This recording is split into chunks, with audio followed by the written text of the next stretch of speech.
धनराज यांना सगळ्यांना पाणी पाजून घ्यायचं म्हटलं होतं. पाणी पाजायचं एक नंबर मध्ये. आणि काय गुरु सोडले, पप्पा आलं मम्मी आली, मग काय गुरु सोडले. सकूर आणली लय मारते आम्हाला.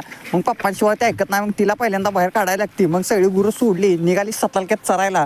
त्यांची आईश आहे. पण धनराज इकडं एकटाच असतो. धनराज पेतो ना अजून जायला, त्यामुळे त्याला घरीच असतंय बांधायचं. मग त्याला या हत्तीकाच तोडून ठेवलाय, त्यातलं थोडंसं घालायचं म्हणजे ते एकटं बाहेर खात बसतं. मग सगळा काय गोटा एकदम क्लीन करून घेतला, लुटून बिटून एक नंबर. तुम्हाला येतो गोटा बिटा लोटा. आपण बघा धुवून बिवून कसा ओके मध्ये करून ठेवलाय. मग मम्मीला व्हायचं मदत करायला लागलो, जळान नेऊ लागलो घरी.